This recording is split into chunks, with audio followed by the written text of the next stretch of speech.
I wanted to first say thank you very much for coming to listen to me talk today. When you get out of school and you're in your studio year after year, art making becomes a very solitary process. So I spend very much of my time when I'm not teaching in my studio all by myself. So it's a true pleasure to come here and talk about my work with you. If you would like to ask any questions in the middle of the lecture, I'm fine with that. So just raise your hand high and I'll go ahead and call on you then. If you'd prefer not to wait to the end, that's fine. Okay. This is my dog. I always think it's good to start a lecture off, you know, like with some kind of, this is the lead in that we're transitioning into the work. Rucko, and this is Nellie, my cat. And that's where I live. I live in Champaign, Illinois, which is in the middle of Illinois, about 2 hours south of Chicago. It's where I got my MFA. This is the art building that I teach in at the Doudna Fine Arts Center at Eastern Illinois University. And when I first went to Eastern, when I first started working there, we worked in a grocery store, literally. They had, while they were building this building, they had us in a divided grocery store. So when it was very much culture shock when we moved into this gorgeous building designed by Antoine Predock. This is the art wing of that building, the upper floor of the art wing where I teach. And this is the mirrored hallway that leads to the theater. We have art, music, and theater all in the same building, which is really nice. So I wanted to tell you a little bit about fiber art. So fibers is a relatively new area in the art field. It started at about the 1960s with work by artists such as Eva Hesse and others I'll show you. What happened was a big shift in thinking about art making. And just like in sculpture, there's a hierarchy of materials, and by that I mean galleries and museums consider stone, or used to, historically, had considered stonework and bronze as the highest art-making materials. And things like clay and wood were beneath that. And so they were often not exhibited side by side in a gallery situation or a museum situation. That started changing in the 1960s, and things like fiber materials, which would include plants and threads and string and that type of thing, was even below like wood or ceramic. So, but that did change in the 1960s when galleries and museums began being willing to exhibit work like this in those settings, and collectors were also willing to purchase it. So those things kind of went hand in hand. So this is work by Eva Hesse, and she was, I didn't even consider herself a fiber artist. She was a sculptor who worked in New York in the 60s and died very young. And she did a number of pieces that were these kind of string-like pieces dipped in paints or fiberglass and things. This is work by Magdalena Abakanowicz, and she's a Polish sculptor who survived World War II in Poland and was very much affected by what she saw in the hospitals and things there with the soldiers that were coming in injured. And so her work was often in response to that. This is work by what I would call her second or third generation fiber artists, although I'm sure Ann Hamilton, she studied fiber arts at Kansas City Art Institute, but I don't believe she probably considers herself a sculptor as much as a fiber person. And her work is just fabulous. She does a lot of performance and installation work. Another person I'm affected by, not in the fiber movement, is Antony Gormley, who often works with the human figure in various settings. So these are steel or lead kind of sculptures that are laid out or placed in the landscape. So I graduated with my MFA, my Master of Fine Arts degree, in 1993. And shortly thereafter, so I kind of immersed myself into a studio practice. And I was working many hours a day and at night, and I was still teaching, adjunct teaching on the side. And Then I had a child in 1995, and the way I worked had to change because I was used to spending copious amounts of time in my studio, and I had to figure out how I was going to continue making art while having the rest of my life happen. And for me, I've always had to have these two things be able to weave together, so to speak, to make sense for me. And so what I did was, all of a sudden I had about the time a newborn takes to nap in order to make art. And so I started making these really small sculptures, and I initially thought of them as something that would, perhaps be made larger once I had more time. But then I kind of liked the dialogue that happened between the forms. It almost looked like musical notes or language. They seemed fetishistic and possibly, some of them look like they might be functional, or what is that for, where is that from? And so I was able to kind of find a way to make work within the context of my life. This is another piece called Join Hands, and this is a technique that I use called twining, which is an off-loom basket making technique. So it has a warp and weft structure just like a loom. So if you probably have all seen a loom at one point or another, and the strings that are attached to the loom are called the warp, and the strings that cross through those strings are called the weft. And this is not made on a loom, but it has the same crisscrossing of warp and weft threads to create this form. And like many basket making processes, twining has structural integrity. So like if you go into your bathroom and you take your basket out from under your sink and you push in one side of it, it wants to pop back into shape, right? So this is similar to that. It has, these are hollow, and they have that integrity. They'll hold their shape. And there are a lot of textile structures that aren't sculpturally sound in that way, but the reason I chose this technique was because I liked the way it would hold its shape. And I use a combination of fibers, mostly waxed linen thread for the weft, and Italian spring twine is the warp. And what's the scale of this one? This one looks just like this. It's about that. It's scaled to my body. So I often would make pieces that reference the figure scaled to the size of a figure. And one reason that I use this technique and use fibers in general is that we're all very, very, unlike maybe bronze or oil paint, we're all very, very familiar with fibers. Everybody right now is wearing something made of fibers. You're sitting on something made of fiber. You were born into it, and you'll die into it. And so it's you have an innate association with this material. You know what this feels like without even touching it. And so when a person walks up to one of my pieces, I hope that sense of familiarity will carry over into the work, so that it gives them a point of entry into viewing the work. It's not maybe such a foreign object to the viewer as sometimes, especially contemporary art, can be. So this is a piece that I did called Leg Milagro, and I made a group of these forms based on small milagros, which are, well, one of the versions of them are these charms that you can purchase in Mexico that are maybe about that big, and they're made of base metal. And you purchase them at a store next to a chapel. And then you go to the chapel and then pin them on these saints. And what it is, milagro means miracle.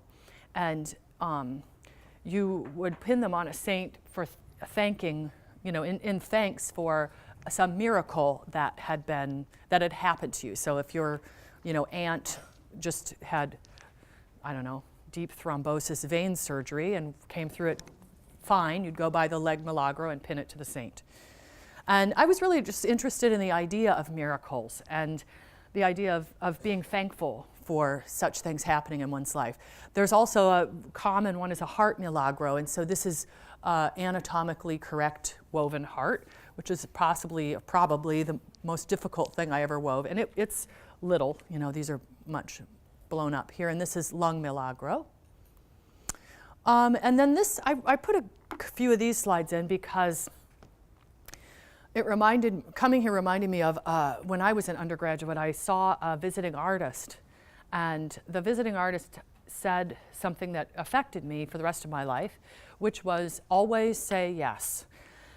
And what he meant by that was he realized early on that he had opportunities. People would come up to him, knew he was an artist, and say, oh, would you paint this mural on the side of, you know, this school building?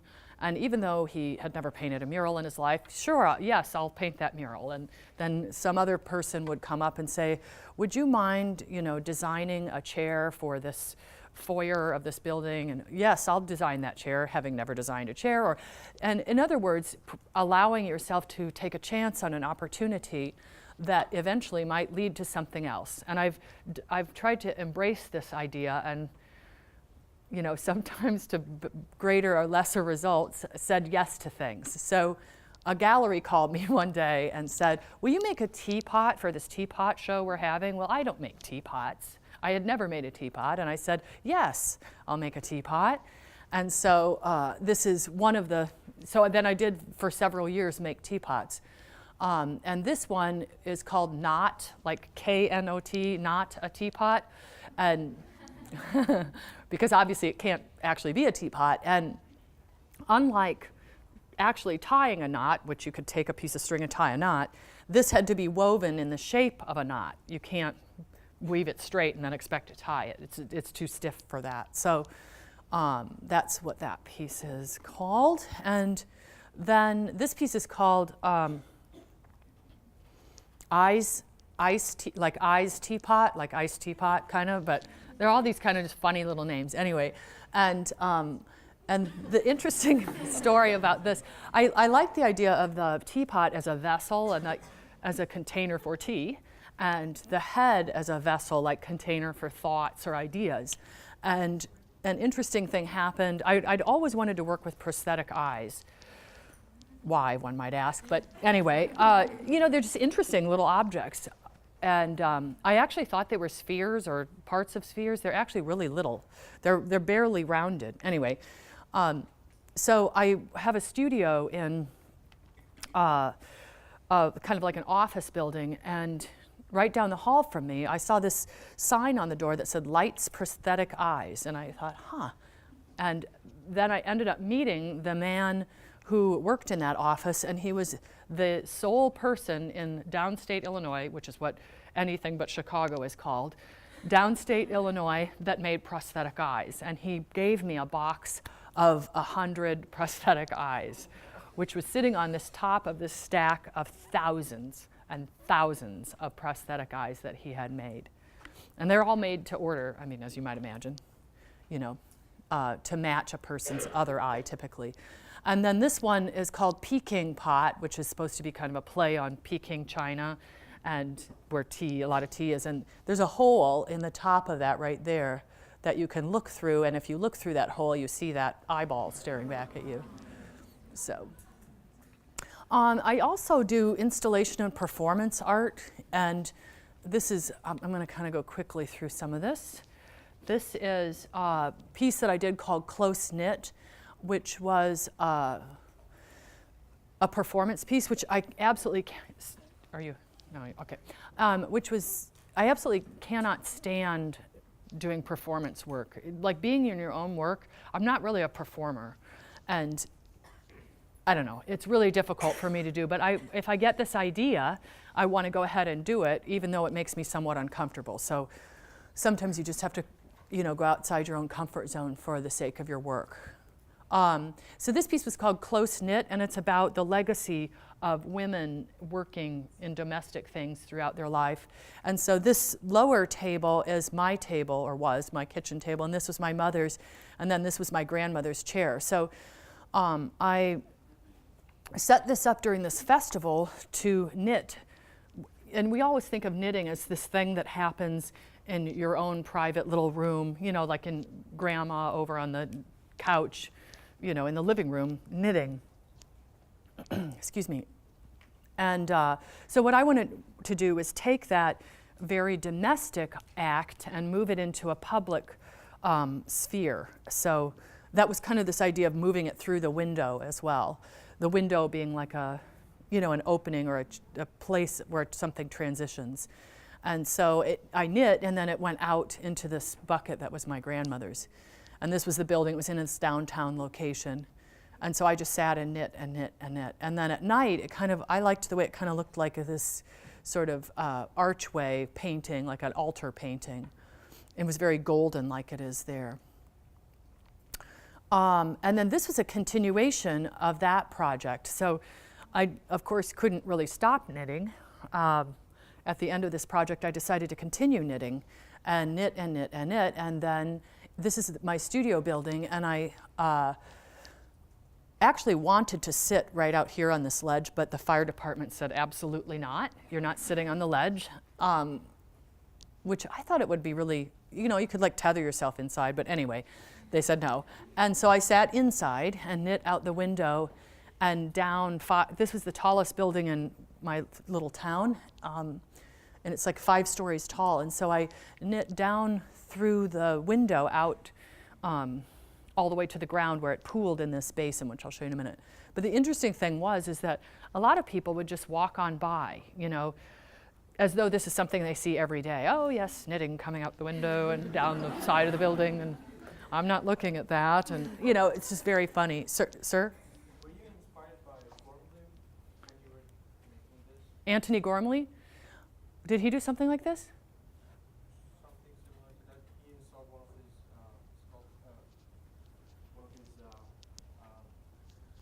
sculpture on the top of it. Oh yes, right, he did. But it was like a figurative person like that. Yeah. He was asking if I was inspired by Antony Gormley. And often I definitely look at Antony Gormley's work, but I've never really made a piece that was directly kind of derivative of someone else. Not that I'm opposed to that, but he was speaking about this piece of Antony Gormley's, and he does a lot of pieces actually where he's standing up on the edge. Like they did this installation in New York where people were around Washington Square standing on the tops of buildings. But that's an interesting association. I hadn't thought of that. But then there were other people that went by that said, oh, look, I can touch this thing. What's happening here? And then they'd look up, and I'd be looking down, and when I wasn't knitting.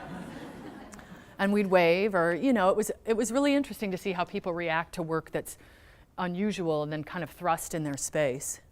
So that's what it looked like at the bottom. And I had to knit quite a bit because I didn't want it just to be like, I wanted a pile of it down there when it got there. And I wasn't sure exactly how much I needed, but and then this is my building, and that's my studio is actually these 2 windows right here. And so this is a show I had called Merging that was in St. Louis, and I was 44 at the time, and so I made this piece called 44 Blackbirds, and it was kind of in response to the space because on the opposite side of this wall was a wall of windows where there was a garden on the other side. So there was all these birds and life, and it was like this beautiful garden scene. And I was just turning 44, and my whole life I'd been kind of thinking about or obsessed with the idea of how long life would be, even as a child. I remember thinking when I was 8 years old, oh my God, that's a 1/10 of my life gone, and what have I accomplished? And it was a lot for an 8-year-old, but that's how I thought. And I also had actually a lot of big fears and strange things as a child. I always thought gravity was going to stop, and I used to plan like how I was going to go from tree to tree to get back to my mother, who would be, floating somewhere in the house, But anyway, that's a whole other story. But this, when I was turning 44, I again kind of revisited that idea of how much of my life has gone, and I thought about half. That's probably about half my life, and so I wanted to make a piece kind of thinking about mortality and where I was at in my life. So I made this piece with these birds that seem to be, without wings. They can no longer fly. They're inert. And birds have often symbolized death in literary and cultural references, like Edgar Allan's Poe's The Raven, for example. But then I was talking to my friend Jenny Chi, who was saying that, oh, 44, did you pick that because of what the word means? And I said, well, what do you mean? And she said, well, in her language and in many Asian languages, the word for, or the word for number 4 is the same word as the word for death, or really similar sounding, but maybe different spelling, like there and there, that kind of thing. But it's a homonym for the word death. And so just like our number 13, the number 4 in many Asian languages is considered bad luck. It's a bad luck number. So I thought this was an interesting picture where it goes 1, 2, 3, 5, 6. So it skips number 4. It also skips number 13 out of, I think, deference to American people. And then it skips 14. And then, of course, all the 40s are skipped. And so you have this, it's the 17th floor, but it's actually probably like the 10th floor or something. So anyway, it was really interesting to me how numbers and different cultures kind of interpret that. So this is kind of a freestanding wall, as you can see from this picture.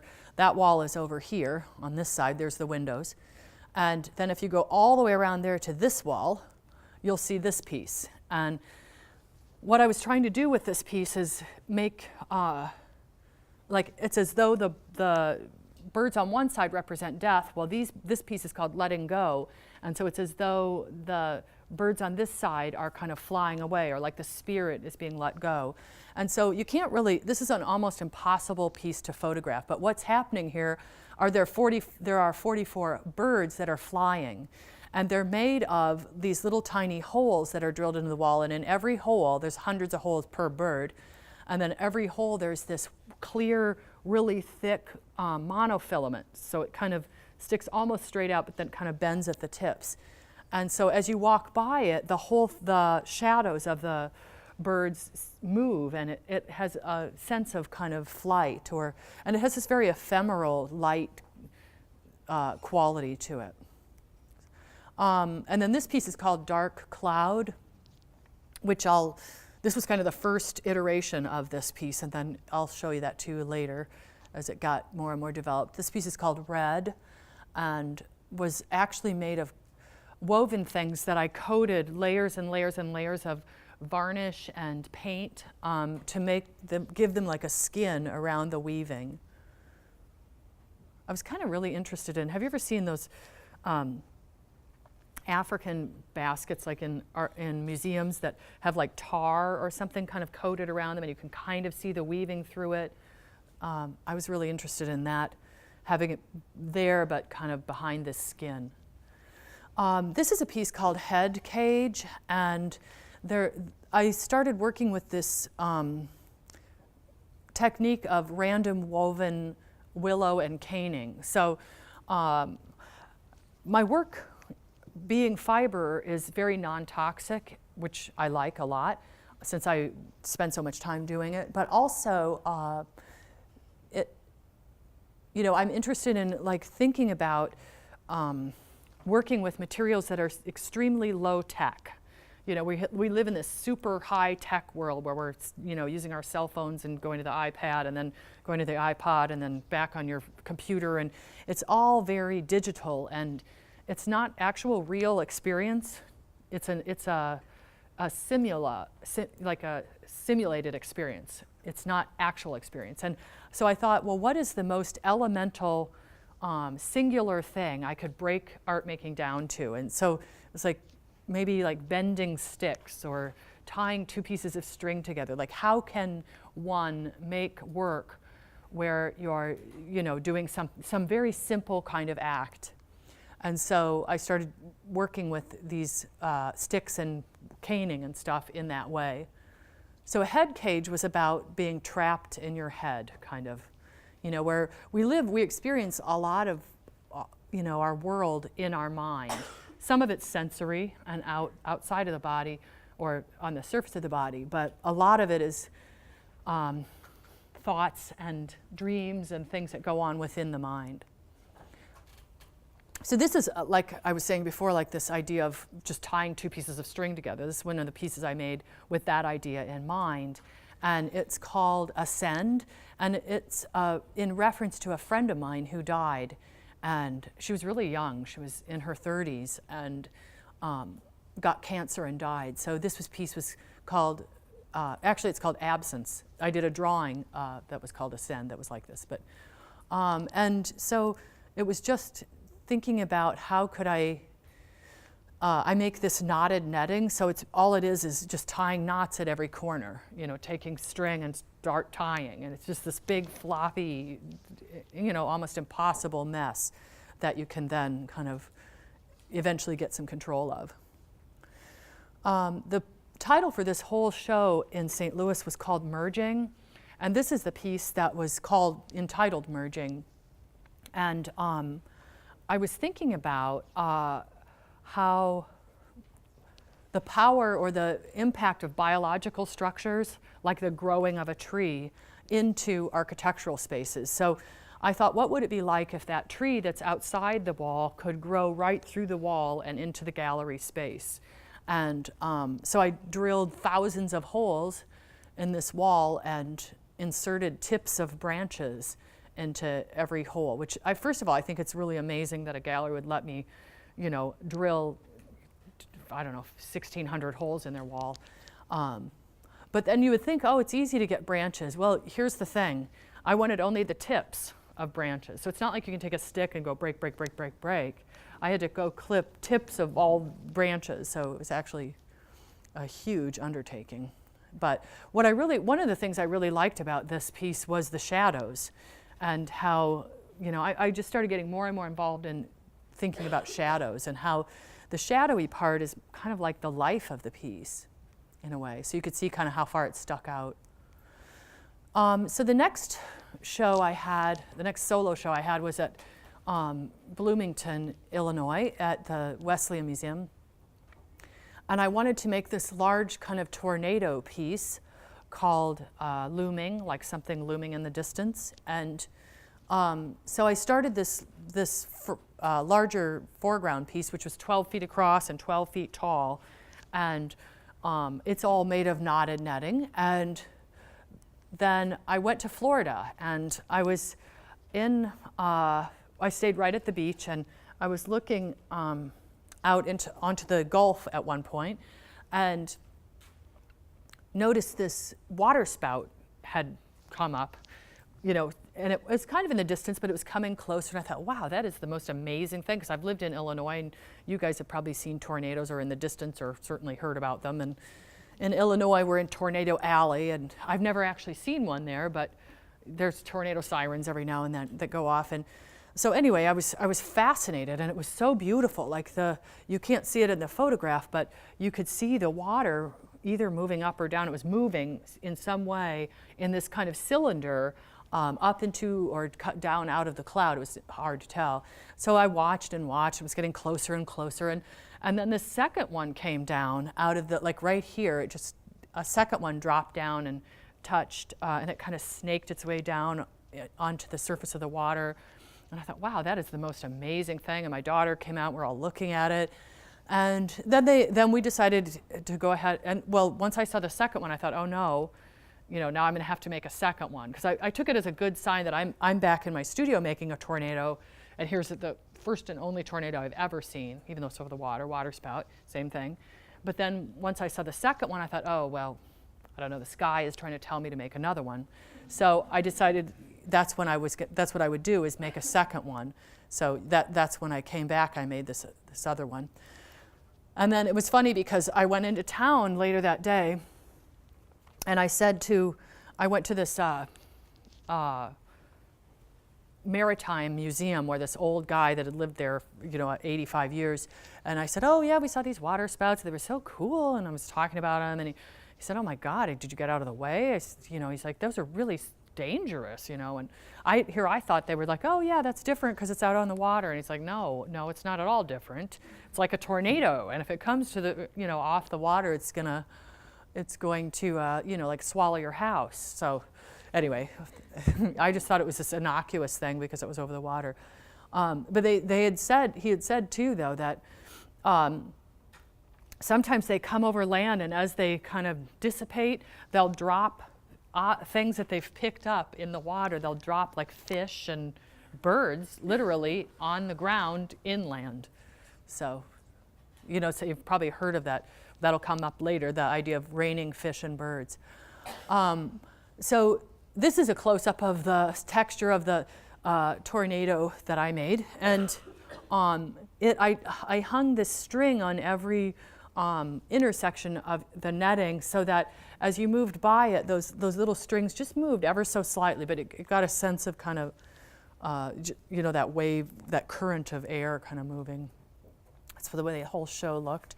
So here's the piece Dark Clouds again. And so once again, I became, I'm getting more and more interested in these shadowy shapes and this, like I said, with the idea of merging, like a tree merging into the space of a gallery, this is the idea of clouds kind of just being able to somehow float through the wall. And I know these probably don't look like clouds to you, but they're my rendition of clouds. Or like a cloud coming up through the floor or in through the wall. And once again, like these shadows became absolutely more important to me than anything else. So this is the idea, the same kind of piece as merging, but it's called thicket. So it's the same thing, except now there's multiple kind of pieces coming through. I'm going to kind of, okay, so this is another show called Endless Sky, and all of these pieces had to do with something in the sky. So I brought that piece, the piece of the tornado piece in, and I spent about a year making images and photographs of the sky. So when I was traveling, I'd take pictures out the window of the airplane, and I'd go, I commute from Champaign to Charleston, which is about an hour to go to work every day, or not every day, twice a week. But I would take many pictures as I was driving along, and the sky was just unbelievably, particularly beautiful this year, or maybe I just noticed it more. And so I made this piece called Endless Sky, and it's just hundreds of small photographs on this little tiny shelves. And then this is a piece called Feather Cloud, and it's a cloud made of feathers. So I got these white goose feathers and tied a string to them and tied the other end of the string to a pin, and then I'd a really small nail, and I'd nail them into the wall to make this kind of cloud piece. And this piece, if you got even near it, the whole thing would really move. It was amazing, the movement of it. And then the little pins, you don't get really a sense of it, but the little pins that are kind of within it and above it, it's just sparkle, kind of. So it has this kind of ethereal, angelic, like angels and clouds and that kind of thing. And this piece is called Looking Up. And so one of the interesting things is it's hung a little bit higher than, it's like 7 feet off the ground, so that as you're standing there looking at it, you're in the same position that it is, looking up into the sky. And this piece is called the Pleiades, which is the same constellation as Seven Sisters. And this actually is the Pleiades right there. These are just extras, friends of Pleiades. And the Pleiades was a constellation way back when that they used to test people's eyesight. They'd see how many, like if your eyesight was going, you couldn't see the Seven Sisters or parts of the Pleiades. But I kind of inverted the night sky. So instead of being white stars on a black background, this was the inverse of that.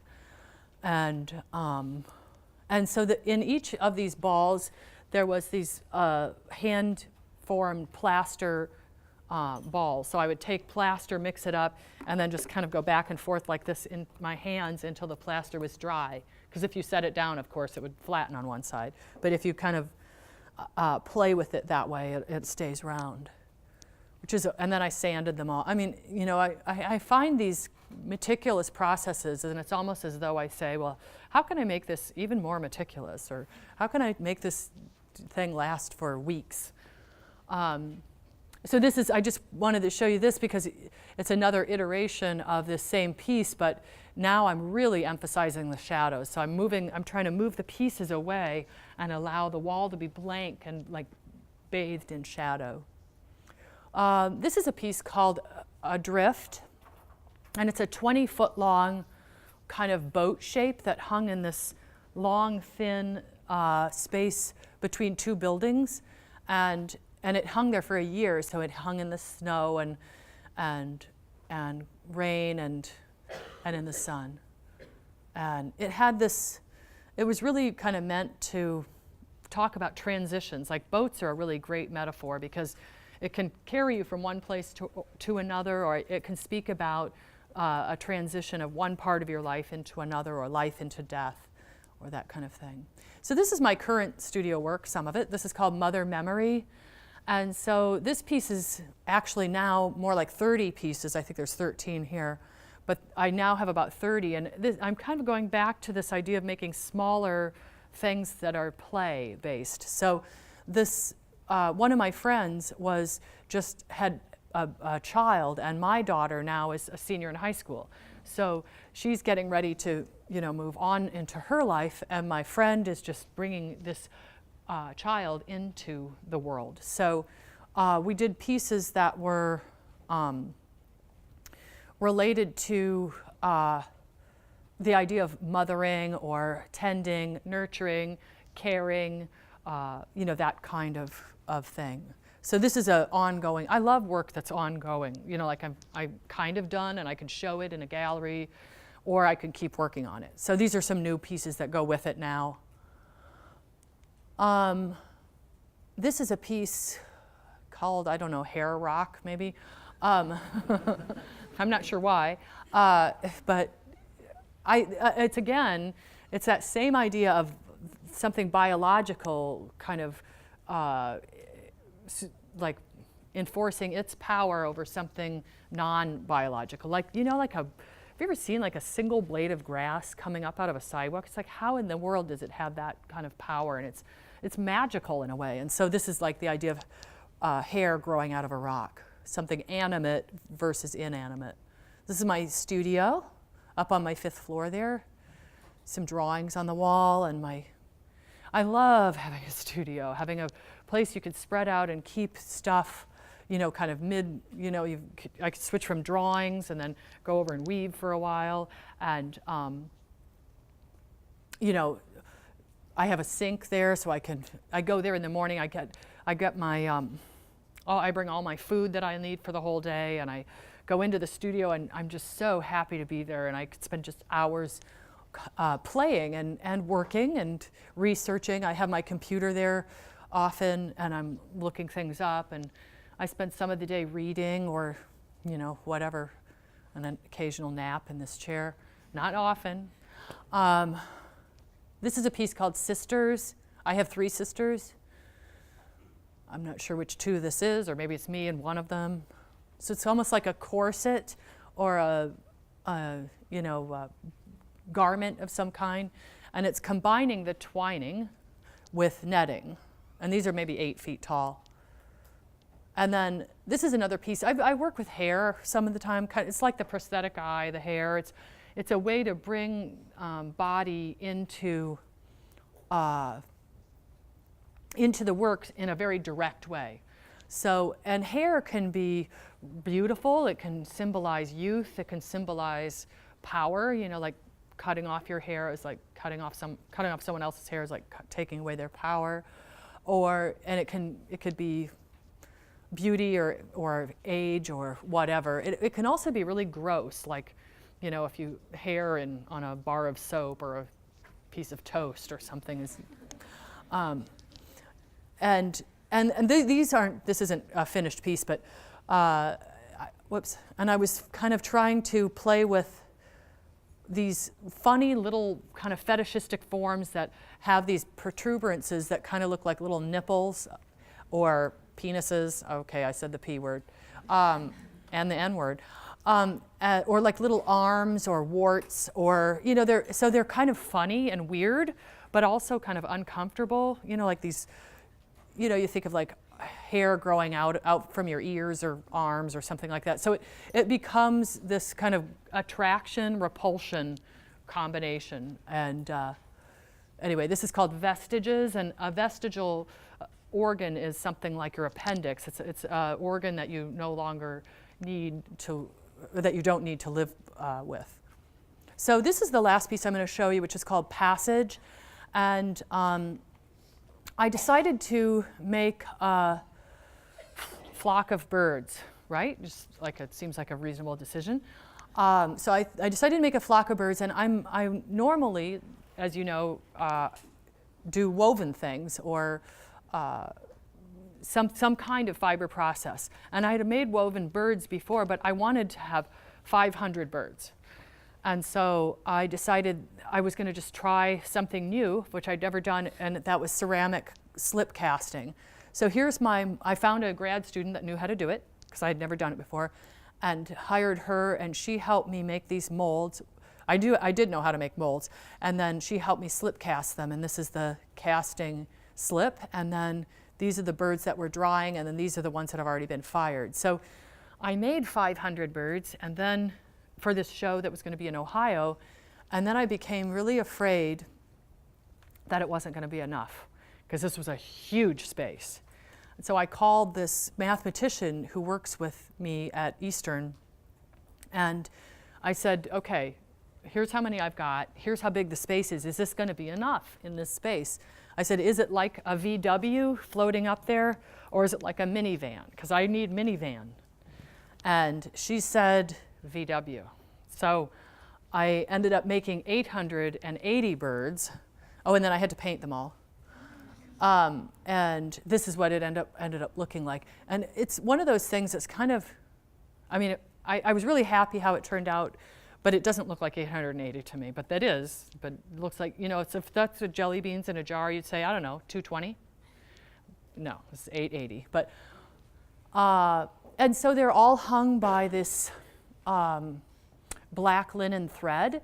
And I don't like the kind of art that it's like, oh, everybody pretend that the monofilament isn't there, and we'll just let that thing kind of hover midair. You know, I want it to have a truth or a honesty to the materials. And so I wanted the thread to be really visible and almost like it was raining down birds. Because remember, this is the end of the Mayan calendar in December this year. The apocalypse, or the new beginning is how I look at it, like the time of rebirth. And anyway, so this piece is kind of in response to that, and with that thinking in mind. And so it's simultaneously supposed to look like a flock of birds flying, but also falling. And there's me futzing with it because I couldn't leave it be. After I hung it, I had to kind of, oh, this has to be a little higher or a little lower. And here you can get a sense of how dense the strings were in places. And you know, when you do a project like this, it's like, how do you, you know, make sure the strings don't get tangled? How do you thread all these strings? What's it going to hang by? There's all these kind of problems you have to solve, but it's kind of just like dive in, just get an idea and just go with it. That's my advice. Here's, again, I was really interested in the shadows. So there's what they look like in the daytime. In the night, they were even more kind of contrasty. And then this is my last slide. So this is a drawing I did that has a flock of birds, and then there's a different view of that. So I have an example of one of these ceramic birds here and some woven pieces. And I also have a brochure that I did that is from this show. So I can take any questions.